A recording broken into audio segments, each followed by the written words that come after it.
guys, a lot of you have been asking me recently how I get so many knife kills. So here it is. I'm going to be showing you some techniques that will help you understand when and how you can knife someone, as well as some advanced knife skills. First things first. The default key for a quick knife attack is F for PC, R2 for PS3, and LB for Xbox. This will bring out your knife, swing it, and your gun will come back out afterwards. You can also bring out your knife and keep it out by holding down each button, but on PC you can also press 6 on your keyboard. If you're facing someone, you can't do a knife takedown. You currently do 34 damage per slash, but with the upcoming patch, it will do 50 damage. To do a knife takedown, you need to press the quick knife button, or swing the knife if it's already out, when you are to the left, right, or directly behind someone while you are standing or crouched. You cannot do a knife takedown if you are prone. There are currently 11 knife takedown animations. 3 for when you are to the left, right, or behind someone while they are standing, left, right, or behind someone when they are crouched, and left, right, or behind someone when they are prone. There are 2 extra animations which are kind of rare. This one happens when one or both people are sprinting.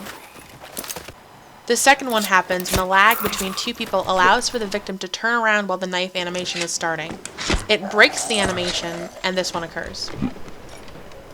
When it comes to actually finding people to knife, the minimap is your best friend.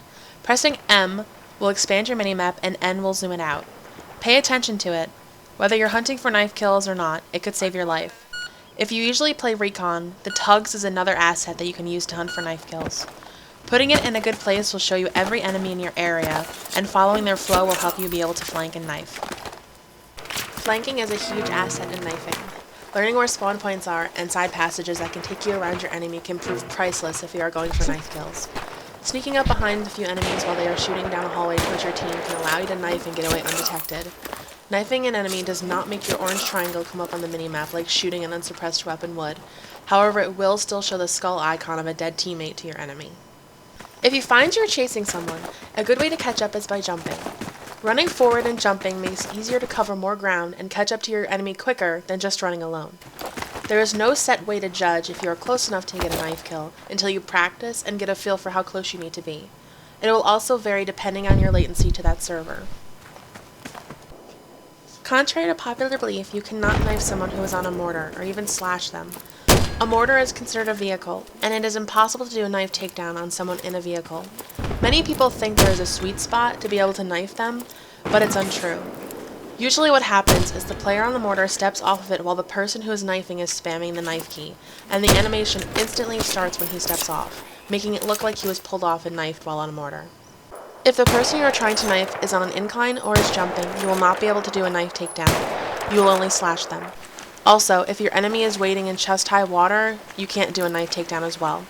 This happens in places like the creek on Caspian border or in other similar areas. There is a knife cooldown period of about 2 to 3 seconds after you perform a knife takedown. Shooting your gun between knife kills will erase this cooldown period. Once you get a feel for knifing, you can begin to learn some more advanced techniques that will allow you to pull off some pretty cool knife kills. Being able to run at someone and slip behind them to knife them is a skill you can only learn by experience, but here are some moves that I can show you that can help you get a feel for it. The first move is one I call the 180F. It can be done when you and an enemy run past each other in close quarters. The second the player runs past you, you do a 180-degree turn and press the knife button, which on PC is F, hence the 180F. Since the other player hasn't had the chance to turn around yet and shoot you, their back or side is facing you, meaning you have the ability to knife them. I've done this a lot, and people will call you a hacker for doing this move because you seem to teleport to them and knife them. The next move is a move that can be hard to learn at first. It's when you have an enemy around a corner shooting straight. You can actually run through their line of fire, go beside them, and knife them before they can react. You will take damage when you run through their line of fire, so make sure you have full health before attempting this. It's a very risky move that requires expert timing and a good knowledge of where the knife takedown hitboxes are. I rarely ever do this move because it usually ends up with me dying shortly after the knife kill, but it's still fun nonetheless. In conclusion, knifing is not perfect. Knife kills will fail, and you will most likely die. There are times when you go to knife someone and your player just brings out his knife and checks to see if it's shiny. I've had my knife fail 6 times before I was actually able to knife someone. There is no real broad reason why a knife takedown will fail, it's just something that happens occasionally. I hope you guys enjoyed this knifing tutorial, so you can start learning how to sneak around and ninja knife people. I'll be making more tutorials in the future, so make sure you subscribe. Thanks for watching.